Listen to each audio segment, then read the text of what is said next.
Boa tarde, estamos começando mais um episódio do EduCast. Com a professora de História, Ana. Olá, gente. Vou começar com a primeira pergunta. O que te motivou a escolher tanto História quanto Pedagogia como formações? Olha, é uma longa história. Eu sempre gostei de animações e eu sempre fui muito fã de super-heróis. Eu passei a minha infância inteira assistindo desenho e tinha um específico que era Dragon Ball Z. Acho que vocês não devem conhecer. Conhecem? E eu lembro que no desenho o personagem principal, ele tinha um ki, que era como se fosse a energia dele, o poder dele. E ele falava que se você acreditasse, você ia conseguir ter o seu poder.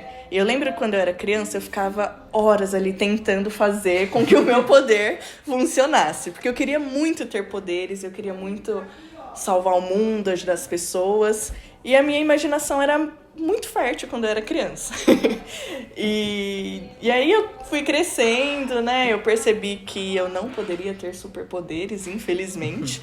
Mas eu queria fazer algo de positivo para as pessoas. E eu percebi que o que eu poderia fazer, que estava ao meu alcance, seria a educação. Porque eu sei que a educação salva e muda a vida das pessoas. Por isso que eu decidi ir para essa área. A minha primeira formação é História, mas eu sempre gostei da parte lúdica da História. Então, eu decidi fazer Pedagogia também, porque a Pedagogia, ela ensina de uma maneira completamente diferenciada. E por eu me interessar por essa parte, eu achei que Pedagogia seria algo interessante também. Como você descreveria a sua evolução de 2015 para cá? Olha, eu estudei muito. Eu tenho atualmente 5 formações. E eu sinto que não é o suficiente. Que mesmo com o que eu aprendo nas faculdades que eu faço, nada se compara com o que eu aprendo em sala de aula todos os dias. E eu percebi que para você ser um excelente professor, você precisa estudar o tempo todo. E eu aprendo muito em sala de aula. Então, eu sinto que, ao mesmo tempo que eu sei muita coisa, eu também não sei nada. Que eu tenho muito que aprender e isso é muito gostoso. Porque a vida é isso. Você perceber que você tem coisas para evoluir e você tentar evoluir. Até porque a minha profissão, ela ensina. E eu preciso saber como ensinar da melhor maneira possível. É isso. Quais foram os maiores desafios que enfrentou ao trabalhar com as turmas do EJA? Olha, do EJA, eu acho que foram vivências diferentes. Eu sempre trabalhei com Fundamental 2 e Médio. E o período que eu trabalhei com o EJA era um período de pandemia. Então, muitas vezes tinha aula online, só que eu tinha alunos muito idosos que não tinham acesso à internet ou quando tinham não sabiam como utilizá-la.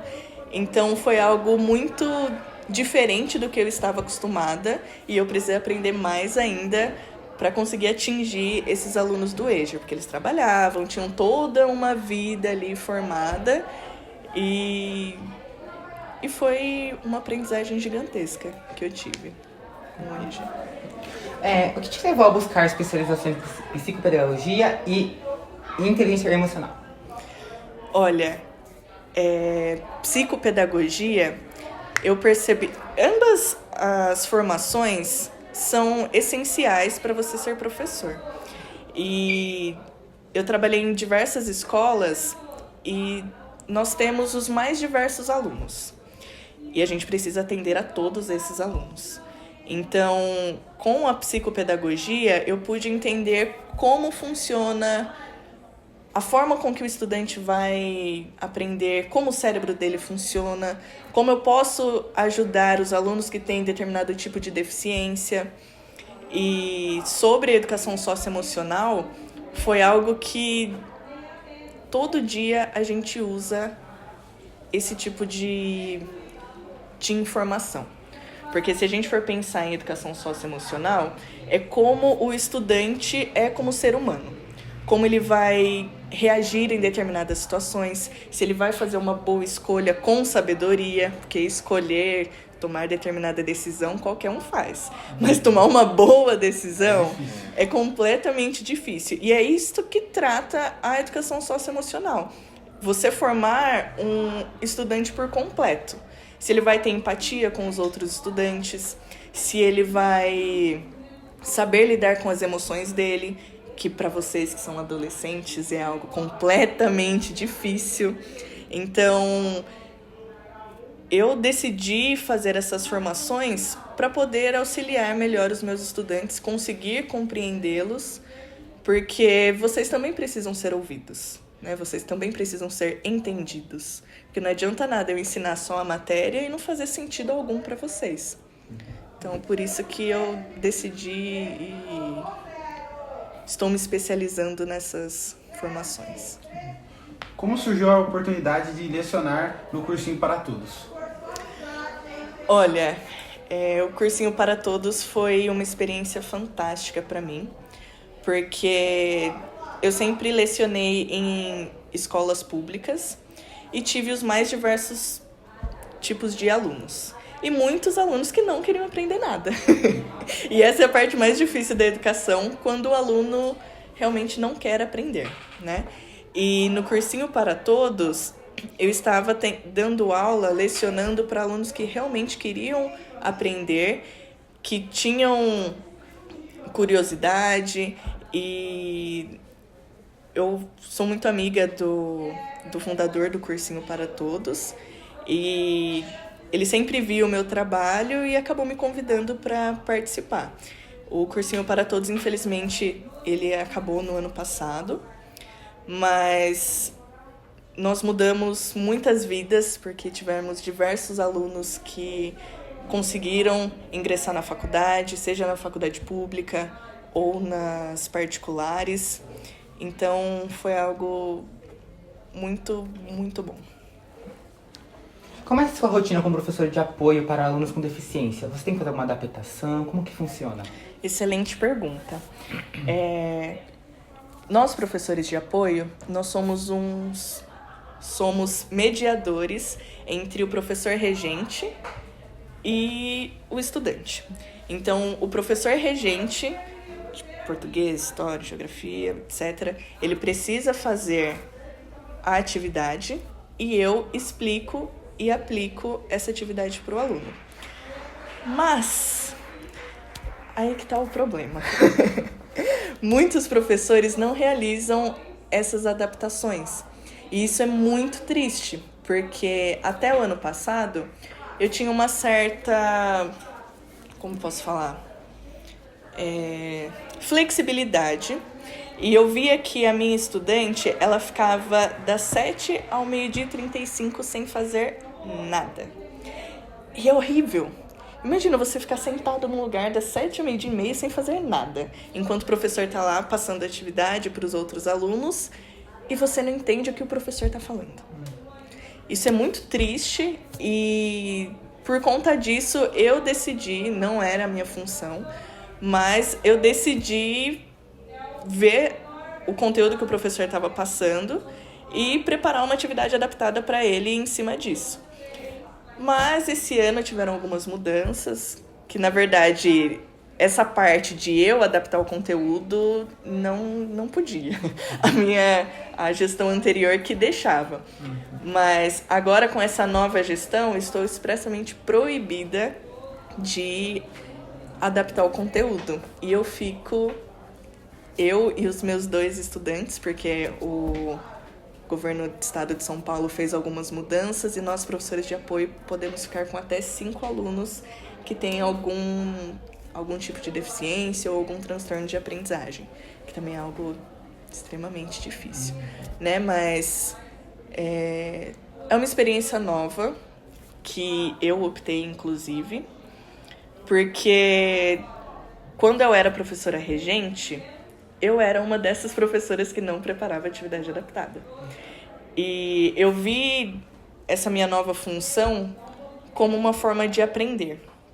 Até por isso que eu fiz a psicopedagogia.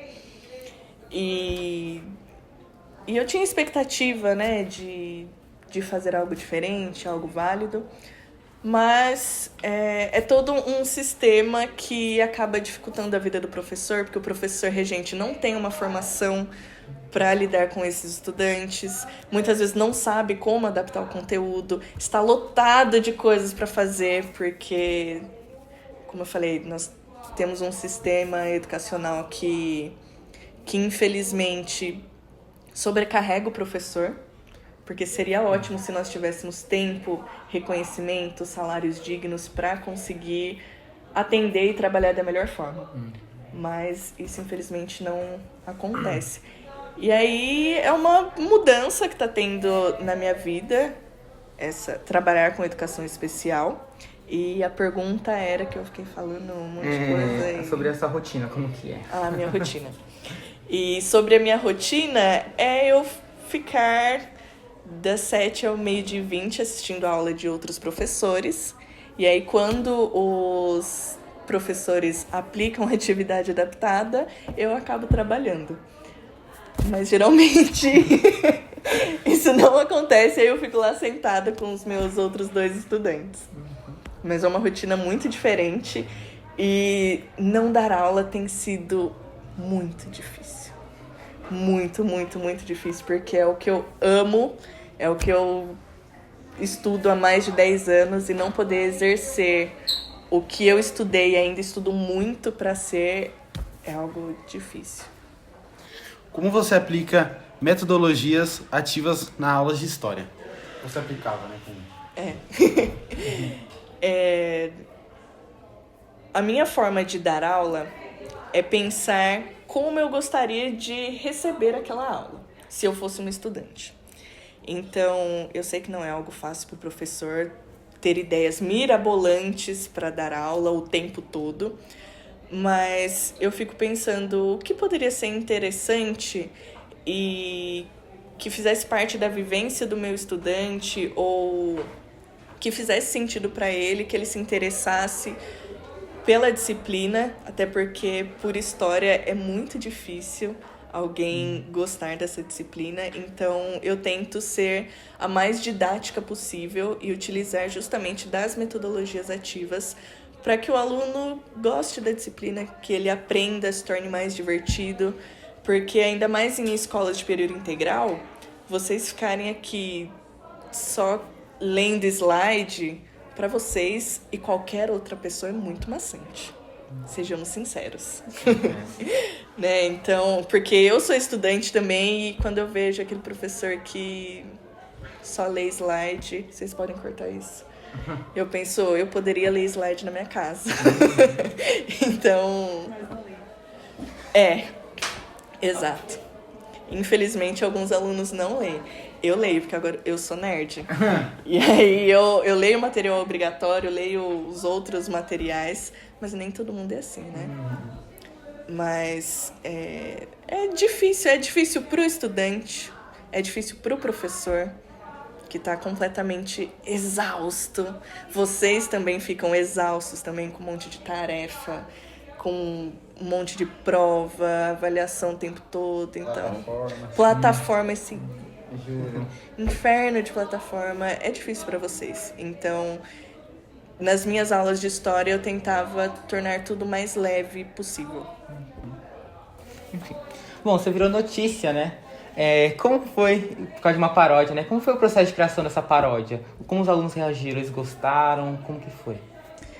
Então, essa paródia eu criei antes da pandemia, porque eu lecionava em uma escola bem carente, numa área periférica, e eu tinha muita dificuldade de alcançar e me aproximar desses alunos, porque eu cheguei no meio do ano também, então eu precisava de algo para me aproximar deles, até porque eu ouvia falar muito mal dessa escola, muito mal dos alunos, não só os professores, mas o pessoal da comunidade também, que falavam muito mal dos alunos e da forma com que eles viviam, o tipo de música que eles ouviam, que é o funk, que eles ouvem funk o tempo todo. E eu sempre ouvia que, funk não é cultura, isso não é o tipo de música que é pra se ouvir. Mas é cultura sim.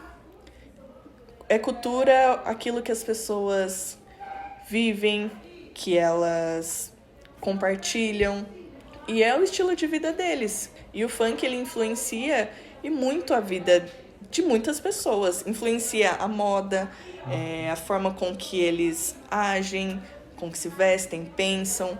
Então, o funk foi uma forma para eu me aproximar desses alunos e tentar tornar as aulas de história mais interessantes para eles.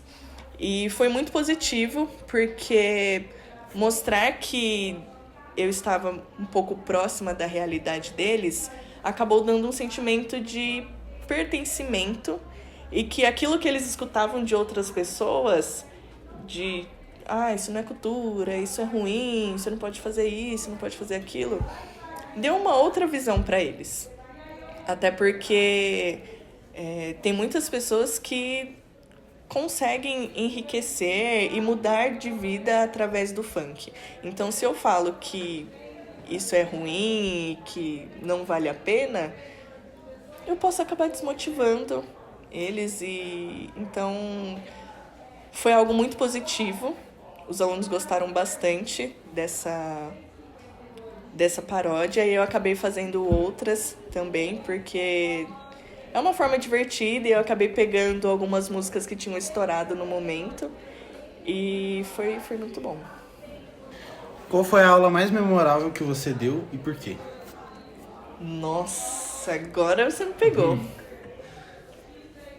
Olha, posso falar de algumas. É porque tem muita coisa que eu gosto de fazer nas aulas.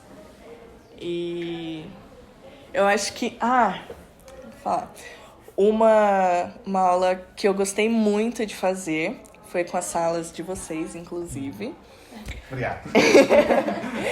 Que a gente estava falando de povos do continente africano e povos do continente americano. Que nós estudamos um pouco sobre eles e depois nós fomos para conhecer a culinária desses locais. E aí vocês trouxeram muita coisa. Foi muito bom. A gente comeu muito nesse dia, foi muito gostoso.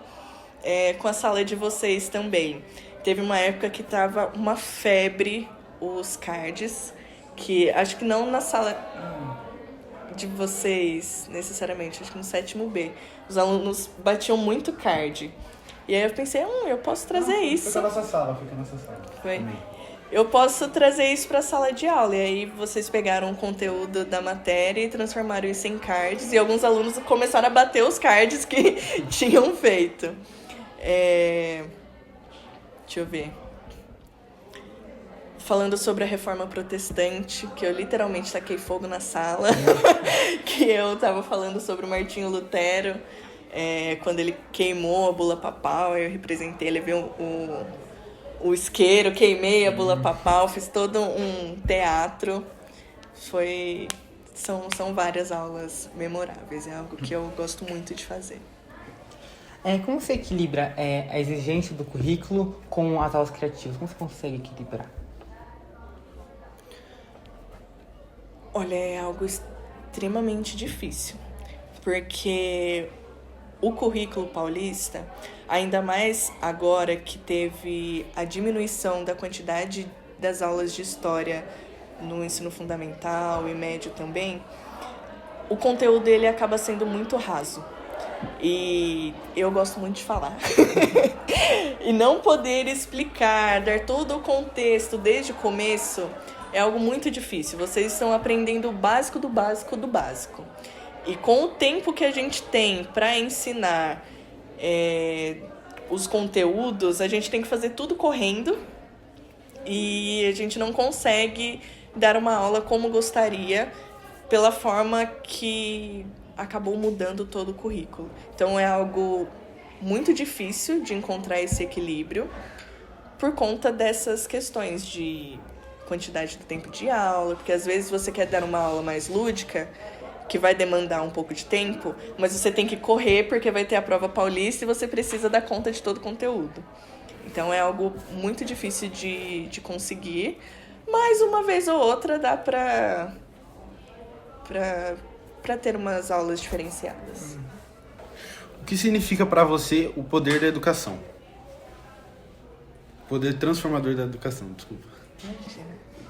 Olha, até fico emocionada, porque eu decidi entrar para a área da educação justamente por isso. Porque eu sei que ela transforma as pessoas, ela dá uma visão de vida diferente.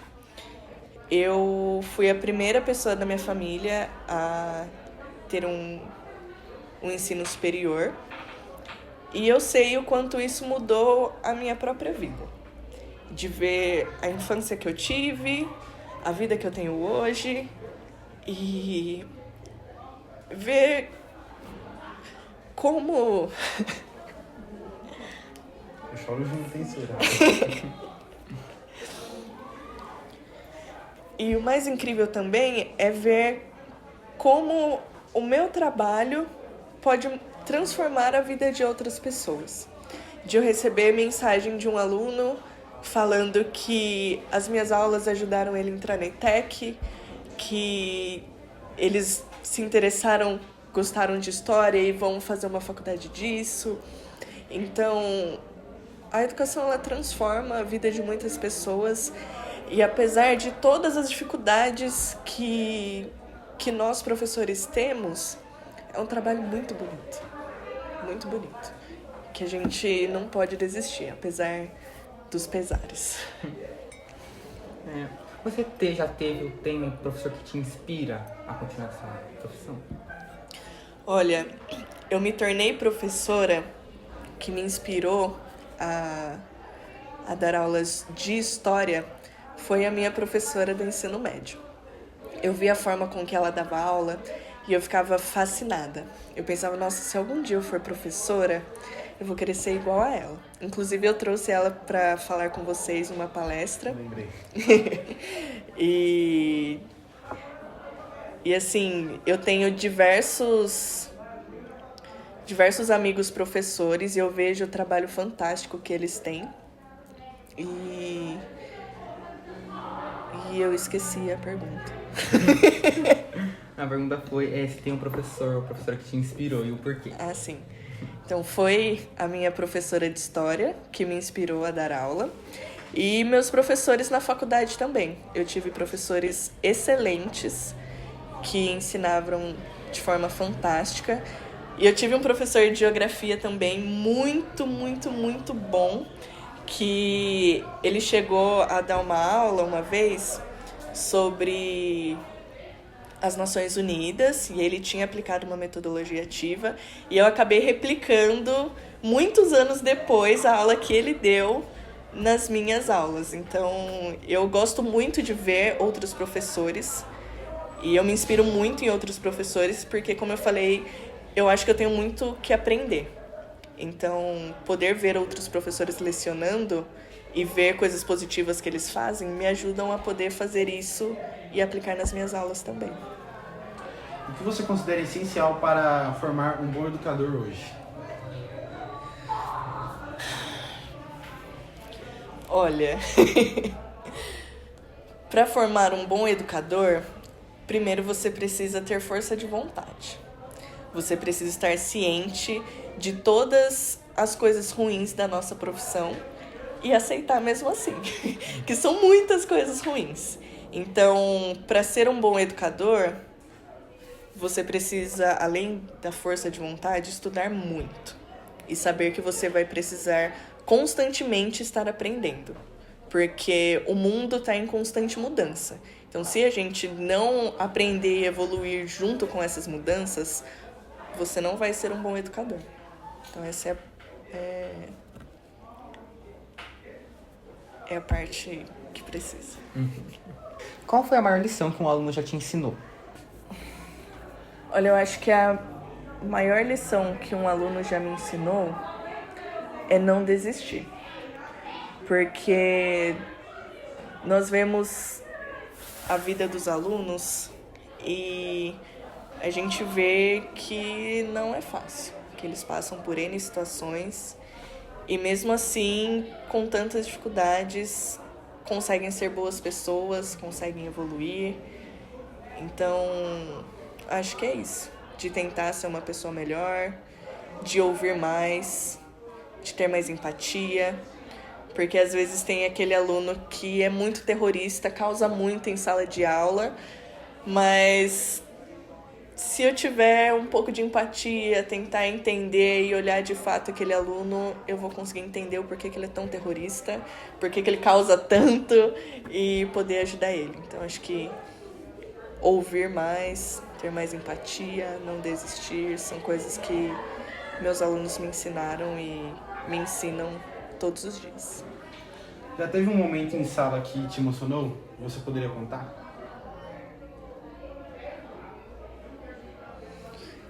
Nossa, muitos. Eu sou muito chorona, né? Então, não é muito difícil me deixar emocionada. Mas eu tive alguns problemas de saúde quando eu estava lecionando aqui. E eu fazia uso de medicação. Eu estava muito, muito, muito mal. E eu não estava bem para estar em sala de aula, mas eu tinha que continuar, né? Porque o sistema de educação é muito puxado para o professor, que não pode faltar. Então, mesmo doente, eu fui. E os meus alunos, eles entenderam que eu não estava bem. E nesses dias, eles foram muito tranquilos, que era uma sala que falava bastante. E nesses dias que eu estava muito mal, tentando me adaptar do remédio, eles foram muito bons, me mandaram bilhetinhos falando que se preocupavam comigo, que queriam que eu estivesse melhor. E eles me ajudaram muito nesse período, me dando forças para não desistir. E sempre que eu fazia aniversário também, me lotavam de coisa, me faziam sentir importante e que meu trabalho estava valendo a pena. Então isso me emociona muito. Como você lida com as situações de indisciplina ou desmotivações dos alunos em sala? Como eu lido com indisciplina? Eu sou uma professora muito tranquila. Eu tento ao máximo compreender o que o aluno está passando e eu sempre tentei lidar com essas duas situações com o diálogo, porque eu sei que muitas das vezes não vai adiantar eu ficar gritando, eu perder a paciência com o estudante. Então eu tento lidar com tudo no diálogo, tentar entender por que ele está agindo dessa forma, como eu posso ajudá-lo, o que eu posso fazer para mudar também, porque às vezes eu posso estar fazendo algo que não está de agrado, ou posso fazer alguma coisa para mudar, e isso acaba ajudando também. Quer mais? Ainda não. Obrigada. Existe um período histórico que você ama ensinar? Se sim, por quê? Existe. Eu amo o período da Idade Moderna, porque para mim é uma das partes mais interessantes, porque na Idade Moderna a gente fala sobre as grandes navegações, que eu sou muito apaixonada, inclusive dei uma aula na sala de vocês sobre as grandes navegações, que eu levei as especiarias que eles buscavam na Índia, se não me engano. Isso, que eles buscavam nessas grandes navegações, reforma protestante. Qual outro assunto que eu gosto muito? Sobre o descobrimento Do Brasil. do continente americano, falar sobre os incas, os maias, os povos indígenas é algo que eu sou fissurada e quero me especializar nesse tema porque eu amo muito. Então, Idade Moderna, pra mim, é a maioral. Tem algum tema que você acha difícil trabalhar com os alunos? Tema difícil? Deixa eu ver. Tem alguns temas que são muito maçantes, que geralmente são falados no 8º ano, que são algumas mudanças políticas que tiveram aqui no Brasil, que geralmente os alunos percebo que tem um pouco mais de dificuldade de se inteirar, entender, porque são muitas mudanças, muitas coisas acontecendo ao mesmo tempo, então é difícil trazer essas coisas. Você já usou jogos ou simuladores nas suas aulas? Como foi? Sim, eu já usei muito o Kahoot, mas eu também, por saber que muitas vezes a internet da escola não iria funcionar, eu já cheguei a fazer jogos de percurso, onde os alunos eram protagonistas, eles criavam as perguntas, e na mesma folha card, né? Eles colocavam as respostas e jogavam entre si. Então, eu sempre gostei muito da gamificação e eu acho que ela funciona muito. Torta na cara já fiz também. Então eu gosto bastante. Você lembra? Eu também torta na cara. Eu gosto muito de trabalhar dessa forma. Como você lida com pressões da burocracia escolar? Tipo, documentação, metas que o aluno tem que atingir, você tem que atingir. Eu sempre me dei muito bem com a documentação, porque é algo que eu gosto muito de fazer. Pra mim é muito tranquilo. Mas o problema é que eram muitas coisas. Então, por mais que eu gostasse, eu via que eram muitos documentos repetitivos. Porque, assim, provavelmente é algo que vocês, alunos, não saibam, mas a gente tinha que fazer um plano de aula, falando o que a gente vai fazer em determinados dias. Aí a gente tinha que colocar isso no sistema, repetir isso. E tem também o plano de ensino, que é basicamente a mesma coisa que eu já fiz. Então eu tenho que fazer vários documentos diferentes colocando a mesma coisa. E geralmente com um prazo curtíssimo. Porque fala, faz isso. Tem muitas mudanças e a gente tem que entrar no ônibus com ele andando. É literalmente isso. Então é muito difícil porque a gente não tem tempo suficiente para fazer essa documentação e nós somos extremamente cobrados, principalmente para bater meta. E eles colocam toda a culpa em cima do professor, como se a culpa fosse do professor que o aluno não conseguiu atingir aquela meta.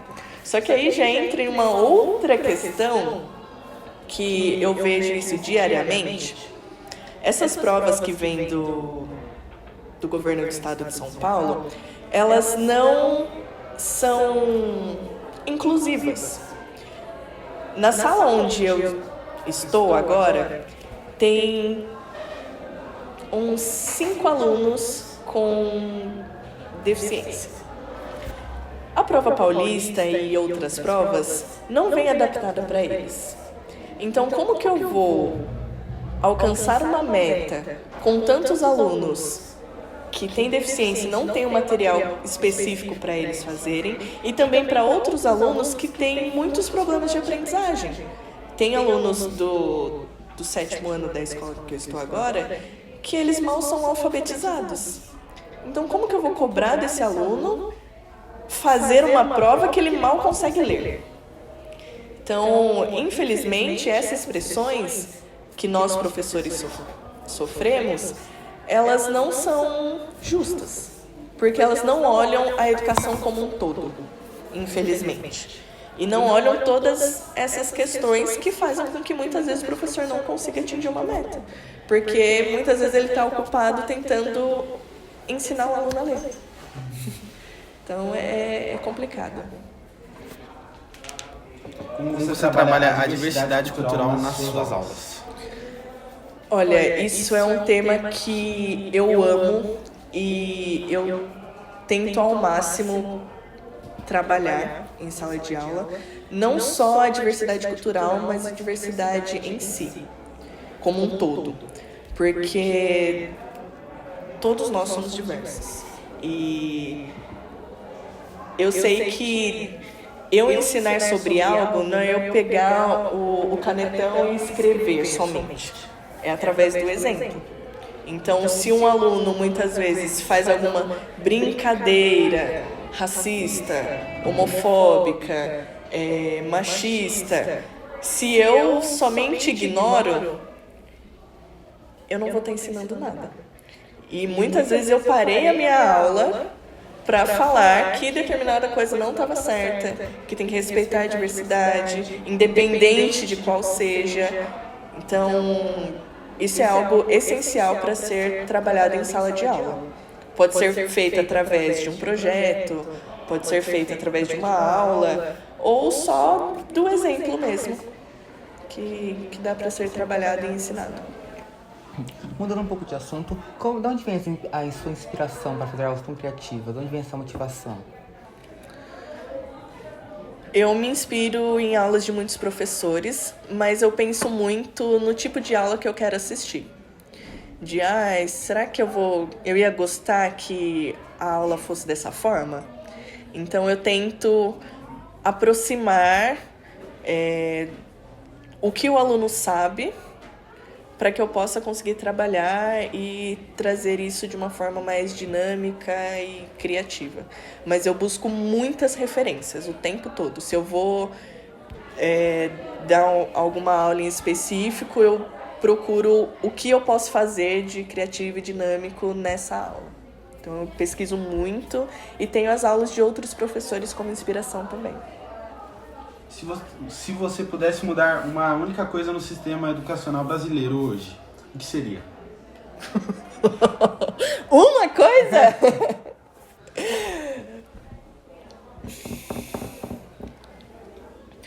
Olha, eu acho que eu mudaria o investimento que a educação recebe. Porque hoje, infelizmente, nós estamos vivendo em um período onde os cortes financeiros da educação e corte, como posso falar, de disciplinas é gigantesco. E se eu corto uma verba para determinada área, essa área vai estar desfalcada. E é isso que acontece na área da educação. Eu trabalhei em escola que não tinha papel higiênico para os alunos, nem para os professores. Já trabalhei em escola que o banheiro não tinha porta. Em muitas escolas eu tive que trazer material do meu próprio bolso para poder ensinar. Nós não recebemos um salário digno porque não tem verba. Então eu acho que essa valorização, Então, a falta de investimento na educação é algo que eu mudaria, porque acredito que mudaria tudo. Porque nós conseguiríamos trabalhar muito melhor se a gente tivesse investimento, tivesse reconhecimento, um salário digno, que aí outras coisas iriam fluindo, uma coisa leva a outra. Quais são as diferenças que você percebe entre o ensino de apoio e o ensino como professora regente? Olha, são coisas completamente diferentes. Porque o profissional de apoio hoje, ele precisa, no mínimo, ter a formação de pedagogia. E outra coisa que provavelmente vocês não saibam, agora o governo, ele acabou cortando esses profissionais de apoio. Agora você não precisa mais ter uma faculdade para ser esse profissional. Você só tendo o ensino médio, você pode ficar com até 5 crianças com deficiência e auxiliá-las, e auxiliá-las nesse processo.